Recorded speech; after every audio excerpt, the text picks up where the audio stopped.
I'm gonna make him an offer he can't refuse.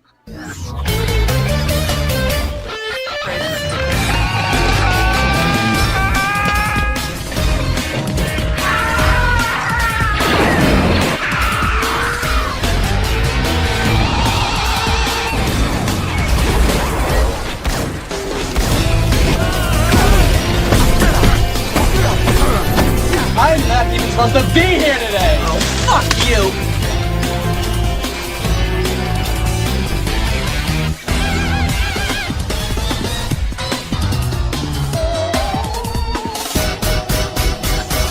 Come on, you want me to drive? You're supposed to be suicidal. Remember, I'll Anybody drive. a drive? Get in the car. Fuck me in the ass. Fuck you, you fucking stupid cunt.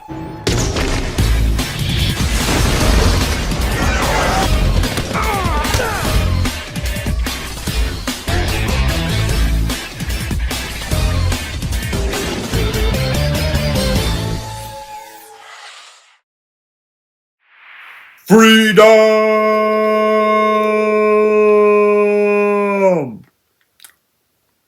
Hey everyone, it's Don G. Corleone here, and I am here with a brand new movie review, and this movie review is going to be for 1995's Braveheart, directed by Mel Gibson, and the film, and also starring Mel Gibson, and the film that pretty much won him 2 Oscars.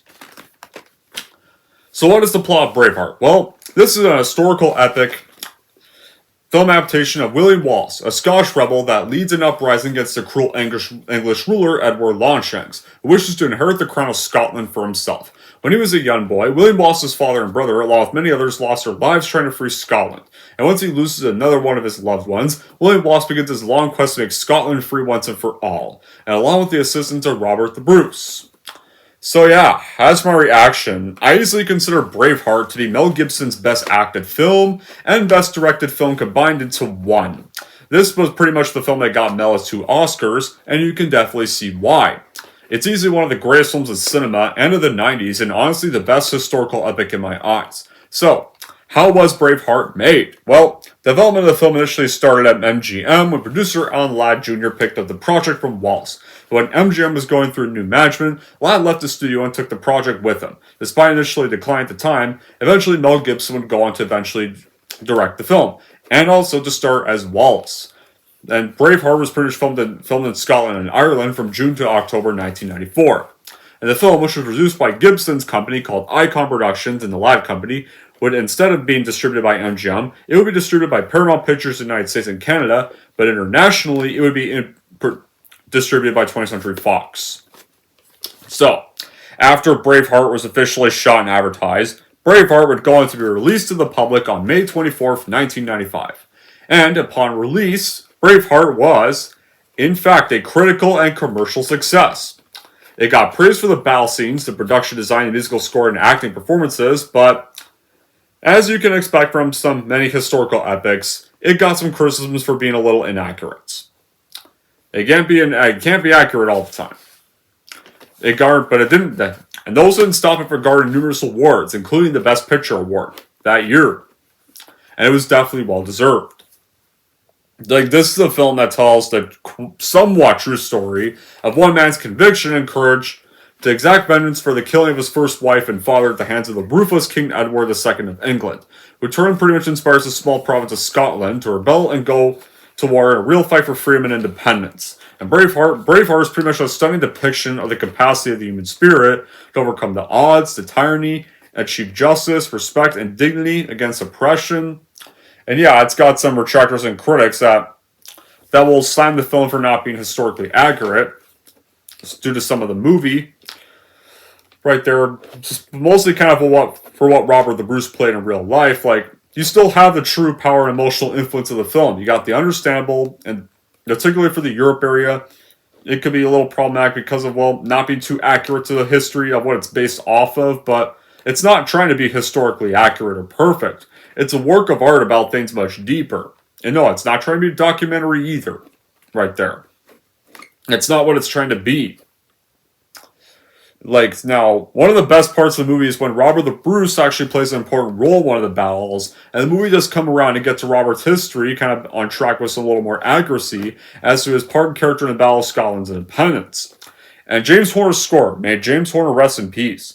James Horner was a composer that I feel like we lost way too early in 2016 in a plane crash, and I wish he did not get robbed from us that soon, because this guy was a legend at composing movie scores. And honestly, the score for this film, I'd say the score for this film was the best score he's done. And it's one of the greatest scores ever for any movie. It really enhances the drama and emotion of each scene. Like, the score doesn't really come off as just trying to be Oscar bait or being manipulative, and it fits into every single scene that it gets used in. And there isn't one acting role that is bad or not well done. Like, almost everyone in the cast is great, specifically Mel Gibson. Like, this is one of Mel Gibson's best acting roles, and also the guy who plays Edward II also gives an outstanding performance in the film. So, how does our film start? Well, we're set in 1280 AD in the 13th century. After several years of political unrest because the King of Scotland had died without his son, Scotland has been invaded and conquered by King Edward I of England. The Scottish nobles then lost easily because they weren't able to unite. So, young William Wallace at the time witnesses the treachery of Longshanks when he killed all the Scottish nobles in cold blood after he invites them for this peace treaty. William's father and brother were late to the meeting, but they were able to survive and return to their village. Then, Brendan Gleeson's character Hamish, who was William's best friend growing up, and the villagers then decide to go to war against Longshanks for his betrayal, but they get outnumbered immediately. William does survive the death of his father and brother, and gets taken abroad by his uncle Argyll, where he is educated. Then it cuts to years later, where Longshanks grants his noblemen land and privileges in Scotland, including Primate Noctis, and the Right of the Lord gets to take a newly married Scottish woman to his bed on the wedding night, and then Longshanks' tragedy to bring the Scots to their own lands, and then we returns home. Wallace, now we get to grow up Wallace, who's played by Mel Gibson. He just wants to live peacefully in a village and falls in love with his child sweetheart Murray MacLennoff, and they marry in secret so that she is not to spend a night in the bed of the English lord. But Wallace refuses to join the Scottish army because he wants to raise a family and be a farmer and live in peace. Then, however, Longshanks has his son Edward marry the daughter of his rival, aka Princess Isabel, the King of France, and Edward is indicated to be gay, though, and hence no sire is born to the family. Edward's not interested in the affairs of the state, and he sends Isabel to all meetings with Longshanks and advisory council. And then, one day, an English soldier actually tries to sexually assault or rape Murren, but Wallace fights off several soldiers in a two attempt to flee. Wallace is able to escape, but Murren gets captured and executed by the village sheriff, who claims that there's a king soldier's assault, the same as assaulting the king himself, and so Wallace, in anger or revenge, attacks the soldiers and kills them one by one. Then several villagers join the fight and slaughter the English garrison, and ends with Wallace executing the sheriff. And that's pretty much how our story starts off in all those moments right there. You get to know a little more about, you get to see like Wallace when he's younger, and then see Wallace growing up, him trying to live a peaceful life. Then his wife gets murdered, and so this starts off the whole story of the film. Braveheart is glorious, and it's beautiful to look at. You have the slow motions of horses preparing to charge armies, and the landscape of Scotland that Mel Gibson captures with the camera beautifully well. Braveheart is terrific artwork. And yeah, there's violence in the film, but the violence does serve a point. Freedom isn't free, and it takes death, gruesome and kind of horrible deaths, and it lets one people taste what it's kind of like to be free. And like the thing, whenever Mel does violence in his films, Mel makes violence kind of a part of the story in all of his films, where the characters struggle through great violence and the impact it has on them. He doesn't shy away from it, and we get a small appreciation of it in them. And of course, when you have the witty banter in this film between either friends, foes, or lovers or relatives, like that witty banter is flawless, and it really aids the film, and it really does aid the film's claim. The soundtrack and score from the late James Horner is very top notch, and escalates and refracts a patriotic theme during key moments, and the political subplot and gorgeous scenery do serve as refreshers during very heavy areas of the story. Like Braveheart is definitely a sweeping tale that involves a lot of stuff. It involves love, it involves loyalty, it involves honor, dishonor, or treachery, heroes and deaths, and villains. It really ticks the boxes for the genre it sits in. right there. And then yeah, now it comes to Gibson's Scotch accent. He does kind of struggle to kind of nail the Scotch accent to really convince at times, but he makes up with it with his verve and vigor and when delivering his lines. Like when the Son of Scotland speech at a particular iconic highlight, or when he's leading his army into their battles, or during the iconic final scene that I quoted in the beginning of this review. Like Patrick McGowan, it's definitely an example of pure egotistical villainy right there, with his performance as Longshaq's King Edward I. And of course, the supporting cast are also all great. You have Brendan Gleeson, you have Tommy Flanagan, you have Catherine McCormack, Angus McFadden, and James Cosmo. They really add flavor to the delightful Scotch on the screen. James Horner's score is really tight, and the themes that work in the piece. The cinematography by John Toll is definitely, of course, very perfect little Oscar nomination material, especially because he captured the essence of the film. With the lush rolling hills and the bloodstained field in the aftermath of the battles, and Toll's work is definitely terrific with the sync with the unfolding mood of the picture.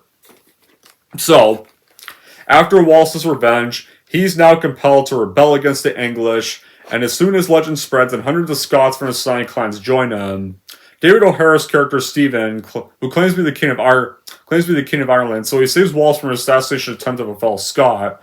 And so the news of Wallace and his rebellion reaches Longshaq's, and Longshaq's is about to depart for France. At least Edward in charge of dealing with Wallace and the Scots. Meanwhile, Princess Isabel, who never really has no really love from Edward, is really much interested and in awe from the tales of Wallace's fight for his first love, and so she then hears about the English's plan to trap him at Moran's grave, but he fought through the trap and took her body to a secret place. Then Wallace seeks the assistance of Robert the Bruce, played by Angus MacFadyen, the son of nobleman Robert the Elder, and the chief contender for the Scotch crown. Despite the admiration he has for Wallace and his cause and his rebel, Robert is dominated by his father, who wants to secure the throne for his son by submitting to the English. Then Wallace leads his army to victory in their very first fight scene get with the Battle of Stirling, where they shoot the iconic shots where they're chanting their war cry and the arrows are being shot. Definitely an iconic war scene right there. One of the most iconic war scenes in cinema. Wallace then oversees the construction of lawn spears to conquer Longshaq's heavy cavalry, and then the Scots are inspired by Wallace to fight as free men for the concept of freedom. And they set aside their narrow identities, with that their nobles define, and in the battle the nobles fight among themselves, but a king cannot agree on a single name, so Wallace knows the English are eventually going to come back, and so he wants to invade England and fight them in their own land. Wallace tells Robert the Brave that men should follow courage and not titles, and so Wallace leads the Scottish army to sack the city of York. Meanwhile, Longshaq gets back from France and throws Edward's gay lover out of the castle to his death, and Longshaq knows that Edward's done nothing to quell the Scottish army, and so Longshaq is worried about the threat this rebellion is going to now impose on his kingdom, so he sends the wife of his son Edward, the French Princess Isabel, to try to negotiate with Wallace, and Longshaq really wants Wallace to kill her, and the French king declares war on Wallace in revenge, but Wallace doesn't want the bride sent with Isabel by Longshaq, but after Isabel meets him in person, Isabel becomes enamored with Wallace, but Longshaq, meanwhile, on the other hand, just while Isabel is becoming enamored with Wallace, Longshaq is preparing to invade Scotland with his army, and so Isabel then warns Wallace of the incoming invasion, and so Wallace implores the Scottish nobility, who are concerned about their own welfare, though, and so they need the action to counter the threat and take back the country, and so the English army is led by Longshaq himself, and so Longshaq goes down to confront the Scots at the Battle of Falkirk, where Lachlan and Mornay decide to betray Wallace. The Scots end up losing the battle. Wallace is then wounded in this battle, and the charges towards the departing Longshaq, and so he charges towards the departing Longshaq on horseback, and one of the king's lancers intercepts Wallace, and it turns out to be Robert the Bruce. So Robert the Bruce is remorseful for his actions, and so he decides to get Wallace's safety before the English can capture him. Then Mornay and Lachlan are killed by Wallace's punishment for their betrayal.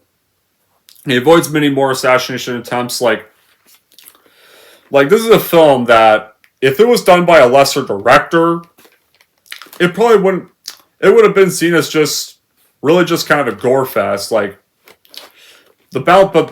But with how Mel Gibson directs this film, the balance between bloodlust and story is really perfect here, and there's plenty of great moments. And the skill of the film is really something, right there. And yeah, this is definitely a film that definitely deserves all the praise it gets. And the visuals are very sublime. Like, this is an incredible production. I think this had a budget of, like, let's say $72 million or $50 million, and it looks phenomenal from start to finish. Yeah, the movie's like long at 177 minutes, but it doesn't really feel long or dull at all, and it holds the viewer's attention from start to finish. Like, it's an incredible story from history, not 100% accurate, but it's still an incredible story regardless, and it's brought to life in a hugely credible, successful manner. And it does well in making the viewer feel like you're actually in the battlefield with this whole army, with Wallace and his army. And you witness the struggle firsthand. The cast and settings are perfectly chosen too, and even further immersing the audience in the unfolding events, and the costumes and props align seamlessly with the film's premise, and they bring the scenes to life. And the action sequences are very stunning. They strike a balance between intensity, humor, and gore, and the well-written storyline really offers both epic elements and meaningful subplots. The dialogue is very lighthearted and effectively paces the film. And then you also get an ending that I'll get to later that's masterstroke, and it blends sadness, warmth, and triumph at the same time. It's not a movie that's just trying to show the lifestyle of the 13th century. It also shows the pain, like how much this era did hurt a lot of people, how hard it was to take, and when something happens to someone you love, where we can do nothing to help them when they're dying, and how cruel it is to fight a war, like how brave it is to stand the torture someone would go through. It's not just about these things, it actually feels like about these things. What we see in the movie, where you can feel the feeling, is really kind of inside the viewer's hearts, and how like we kind of fall apart when we're watching it. We're watching these people die for people's freedoms, and we're like standing in the middle of the battlefield and feeling the warm blood on your face and passion, and also passion we also get. Because you're watching these are characters that are all fighting for their homeland, and you see the pain in their eyes, and like everything that's important in the movie is just corrected well in one single word, like all the feelings, everything. This does well in getting that from the viewer. Right there. This does well in capturing all of that here. Right there. So, with that being said, now we get on to that iconic finale that pretty much everybody remembers whenever they think of this film. They often think of the iconic finale, where how our final scene, climax, and ending go. Robert the Bruce wants to join Wallace to commit troops to the war, and so Robert the Bruce sets up a meeting with him in Edinburgh, where Robert's father has to conspire with other nobles, though actually, to capture and hand over Wallace to the English. Like, as soon as Wallace gets there, you see villagers glaring at him, and you know something's up. And by the time he gets there, an army of soldiers run up, and they start beating him unconscious. Right there. And so Robert the Bruce is furious and horrified by his treachery, and he disowns his dying father. And so, after Wallace has a tryst with Isabel exacts revenge on the now ill Longshanks and telling him she's pregnant with another man's child, so they'll end Longshak's line and ruling in his son's place. Right there. So, in a way, like, this is where both the protagonist and villain are now pretty much in this whole hell, and they're both about to die at the same time. So, once Wallace has been arrested and captured, he's brought before an English magistrate, and he's tried for high treason and condemned to public torture and beheading. So, once this all happens, Wallace is tortured for quite a while. And for a while, the public is happy to see this. First, he's choked with a rope. Then, he's given the rack, and the torturer says he can end it if he says mercy, but throughout this time, Wallace is defiant. He refuses to bow to the king at all, regardless of how painful these torture methods are. Then, after that, he's mutilated. And apparently, Wallace's real-life torture was worse. But obviously they can't show the real torture because that'd be too graphic. So they can't really show how it really happened, because then this probably wouldn't have been released to the public. And I don't think they were allowed to. So you can see why they kind of nerfed. No, not nerfed. They kind of somewhat nerfed down, I guess, the torture scene Wallace gets in this film compared to how apparently he got in real life. So once he's mutilated, the crowd then stops being satisfied, and there's not cheering anymore. They're now just horrified. And Wallace still refuses to submit to the king by begging for mercy. And cries for mercy come from the watching crowd, including his two friends that warned him not to go there. And they're watching the whole torture, and they're devastated knowing they really can't do anything to stop it. The magistrate offers him one final chance, but instead of shouting mercy, he finally speaks the words, his last words, that I said in the intro, are freedom.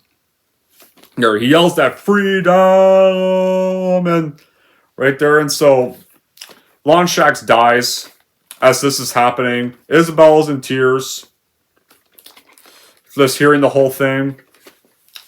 Then, of course, before the axe falls and he's decapitated, Wallace sees a vision of Murden and the crowd smiling at him. So once he dies, he reunites with Murden in the afterlife. Then, after Wallace has been executed, we get to several years after Wallace's death in 1314 AD. Robert the Bruce is now the King of Scotland, and so a Scottish army, he leads them before a ceremonial line of English troops in the fields of Bannockburn, where he is to formally accept English rule, but Robert the Bruce stops just as he's starting to ride towards English. He turns back to his troop and evokes some of the memories Wallace bought, and implores them to fight with him as they did with Wallace. And so he leads his army to battle against the stunned English. And so it's confirmed that the Scots had won their freedom. And the last shot you see is a sword standing in the ground, and then the film is over. Right there. That's how Braveheart beautifully ends. William Wallace gets executed in the end, but Robert the Bruce leads the army he has left, and they end up winning the war. So it's a beautiful ending for Braveheart. A great film that may not be historically accurate, but actually had a great story, had some great heartfelt performances, had characters you could invest with in this 177-minute runtime. Would I have any bad qualities? Maybe some people would. Some people wouldn't. Some people's bad qualities are usually that the film is too long, or that the film's not entirely historically accurate. Or I can see where they're coming from with that stuff, but when it comes to me personally, I would say no. I don't really have any bad qualities with the film because honestly, Braveheart's a masterpiece of cinema in my eyes, and I think it's very flawless in every way possible. So, in the end, I would totally watch it by Braveheart for your collection because, it's not entirely accurate to what really happened. It's worth the watch and buy for your collection, no doubt, though, because it really shows the great direction that Mel Gibson can make with his films, and definitely is one of Mel Gibson's most iconic roles. And this is a film that you can definitely see why he got Oscars for this movie. Anyways, that's it for my review of Braveheart, and if you're anything to rank Braveheart, here's how I'm going to rank this movie. So overall, if you're a Mel Gibson fan and want to check out the film that really made him a famous filmmaker, then I would totally watch it by Braveheart for your collection, no doubt. And if you're anything to rank Braveheart, I'm going to give Braveheart a full-blown 10 out of 10.